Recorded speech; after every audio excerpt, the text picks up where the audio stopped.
인천공항에서 7시간 떨어진 중앙아시아의 거인국 카자흐스탄. 전 세계에서 9번째로 큰 영토를 가진 카자흐스탄은 남한 전체 면적보다 28배나 크고 서유럽 전체 면적에 버금갈 정도로 광활한 영토를 가졌지만 인구수는 고작 1900만 명에 불과합니다. 남한 인구수의 3분의 1 수준이죠.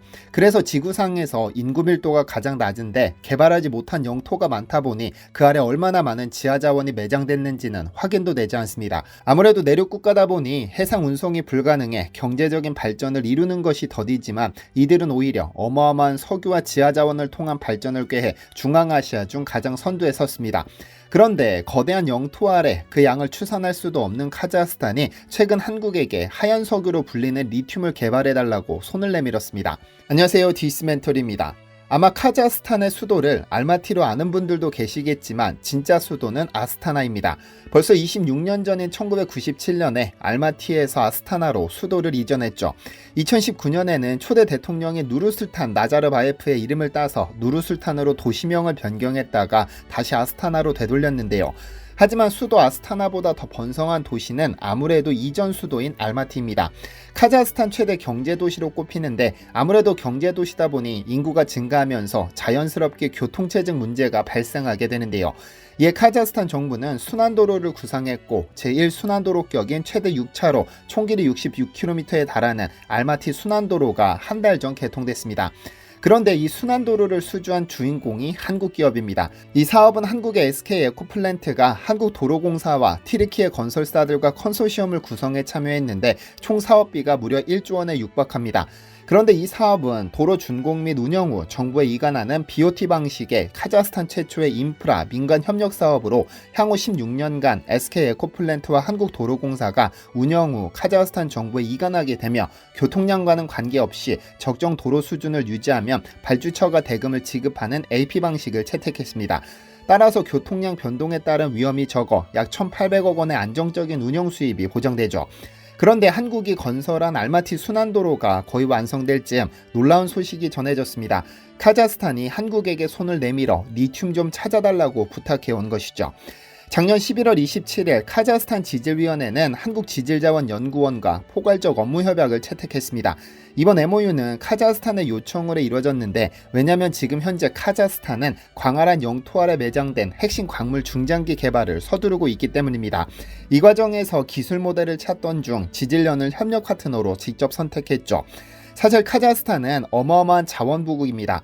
위에서 잠시 언급했듯 해상 운송이 불가능하지만 석유와 지하자원을 이용해 경제발전을 이뤘을 만큼 귀중한 광물이 많은데 이를 직접 탐사하고 개발할 기술력을 갖추지는 못했습니다. 핵무기의 핵심인 우라늄 생산에 전 세계 40%를 차지하는 최대 생산국이면서 구리, 아연, 몰리브덴을 포함한 약 100여 종의 자원을 보유한 자원부국이죠.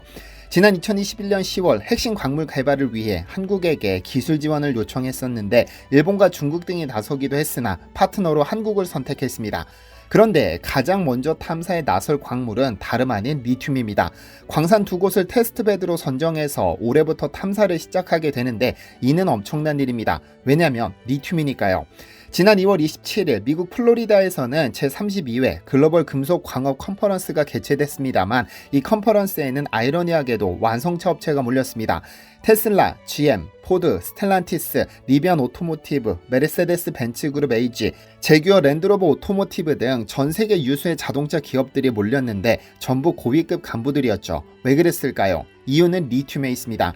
잘 아시다시피 현재 전 세계 자동차 시장은 전기차로 빠르게 재편되고 있고 유럽연합은 2035년부터 아예 휘발유, 경유 등 화석연료를 사용하는 내연기관차 판매를 금지하기로 했습니다. 곧 내연기관차의 시대가 가고 전기차 시대가 열리는 것이죠. 그런데 뭐니 해도 전기차의 핵심은 배터리인데 배터리의 핵심 원자재는 다름 아닌 리튬입니다. 휘발유나 경유와 같은 화석연료를 태워 에너지를 얻는 것이 아니라 미리 충전한 배터리로 움직이는 전기차의 특성상 배터리 성능은 전기차입니다. 이러한 전기차에 가장 대중적으로 적용되는 배터리가 리튬이온 배터리로 2차 전지의 일종입니다. 아마 최근 한국 주식시장에서 미친듯이 상승 중인 에코프로를 눈여겨보신 분들은 잘 알고 계시겠지만 리튬은 광석과 소금물의 상태로 지구상에 존재하는데 그 양이 아주 미미합니다. 그래서 리튬을 두고 하얀 석유 또는 하얀 황금이라 부르는데 중남미 볼리비아, 아르헨티나, 칠레에 전 세계 매장량의 56%가 매장되어 있죠. 소위 리튬 트라이앵글이라 부르는 지역인데요. 그런데 이 리튬을 두고 볼리비아는 국유화를 선언했고 아르헨티나는 이를 전략광물로 지정해 모든 탐사 활동을 멈춰 세우며 민간 기업의 채굴권을 정지시켰습니다. 칠레 역시 리튬 산업의 국유화를 위한 준비 작업으로 국영 리튬 기업을 설립할 계획을 밝혔죠. 뿐만 아니라 리튬 매장량 세계 10위인 멕시코는 법을 개정해 리튬 국유화를 선언했죠. 리튬이 매장된 국가들은 너도나도 국유화를 선언하는데 전기차 생산을 위해 필요한 금속은 2050년까지 1경 3천조 원 규모가 필요한 실정입니다. 그래서 리튬 가격은 2021년 대비 590%나 증가했고 현재 추세를 따른다면 리튬 수요는 2030년까지 7배 이상 급증할 것으로 미국 블룸버그 통신은 내다보고 있습니다. 한국의 상황은 더 심각합니다. 한국무역협회에 따르면 국내 전체 리튬 수요의 89%가 배터리 생산에 쓰이고 있는데 이 수요는 2040년이 되면 2020년보다 42배 높아지게 됩니다. 한국에 매장된 리튬은 극소량에 불과해 국내 수요를 따라갈 수 없기 때문에 외국으로부터의 원활한 리튬 수급이 한국의 미래를 결정하게 되는 겁니다. 이런 상황에서 자원부국 카자흐스탄이 지지련에게 리튬 좀 찾아달라고 도움을 요청한 겁니다. 이제 지지련은 카자흐스탄이 그간 축적한 지질과 강산 데이터를 제공받아 리튬 유망 광구 두 곳에서 탐사를 추진하게 됩니다. 그렇다면 카자흐스탄의 리튬 매장량은 어느 정도나 될까요? 사실 정확한 매장량 탐사는 완전하게 이루어지지 않아 정확한 수치는 알 수 없습니다. 다만 미국 지질조사국은 카자흐스탄에 매장된 리튬은 대략 5만 톤으로 예측했는데 이는 과거 구소련 당시 자료에 기반한 수치로 실제 생산 가능한 리튬은 훨씬 더 많을 것으로 추정됩니다. 물론 지지련이 카자흐스탄에서 엄청난 양의 리튬을 찾아낸다고 하더라도 이 리튬이 한국의 소유가 되는 것은 아닙니다만 이러한 동맹을 통해 한국의 주력 수출품인 반도체 및 배터리 등에 필요한 원재료를 조금 더 안정적으로 확보할 수 있다는 점은 충분히 기대할 수 있죠. 한편 지지련은 현재 한국에서도 리튬 탐사를 시작했습니다. 잠시 언급했듯 리튬은 소금물과 광석 상태로 매장되어 있다고 설명드렸었는데 한국에는 소금물 형태가 아니라 광석 상태의 리튬이 큰 관심을 받고 있습니다. 사실 한국이 여전히 자원 빈국으로 불리는 이유는 1960년대 태백산 부근에서 조사한 이후 제대로 된 조사가 이뤄지지 않았기 때문입니다. 리튬은 말할 필요도 없죠. 하지만 이제 드론과 AI 등 새로운 탐사 관련 기술이 등장한 만큼 이제 대대적인 지하자원 탐사를 시작할 계기가 생겼고 이에 지지련은 2019년 연말부터 휴광 및 폐광을 대상으로 리튬 탐사를 시작했는데요. 2022년에는 국내 33개 광산을 대상으로 리튬 광석 매장 여부를 조사했는데 그중 6곳에서 의미 있는 매장량을 확인했습니다. 특히 경북 울진의 보암광산에서 향후 자원으로 사용할 수 있는 리튬이 모여있는 광화대를 확인했고 울진 보암광산 주변으로 드론을 띄웠습니다. 이 탐사로 광산 주변에서 리튬 규산염의 한 종류인 리튬 네피돌라이트를 발견했는데 일부를 채굴해 확인한 결과 놀라운 사실이 드러났습니다. 세계 최고 리튬 광산으로 알려진 호주의 그린부시 리튬 광산보다 품위가 2배 높다는 결과가 나온 겁니다.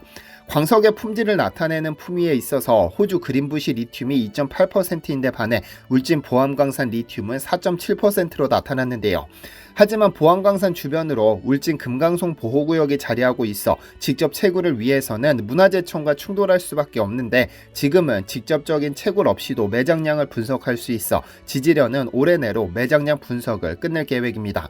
이를 바탕으로 채굴 여부가 결론날 것이고 한국은 광석을 수산화 리튬 및 탄산 리튬 등 2차 가공품으로 만드는 기술까지 보유하고 있기 때문에 2025년 반도체 산업을 뛰어넘을 것으로 예상되는 배터리 산업에서 우위는 아니겠지만 뒤처지지는 않을 희망을 품어볼 수 있게 됐습니다. 부디 카자흐스탄과 울진 두 곳에서 모두 희소식이 전해지기를 기대합니다. 시청해주셔서 감사합니다. 디시멘터리에서는 여러분의 제보를 기다립니다. 제 채널에서 다뤘으면 좋겠는 뉴스 또는 널리 알려졌으면 하는 영상은 디시멘터리 네이버.com으로 보내주시면 소중히 제작하겠습니다. 시청해주셔서 감사합니다.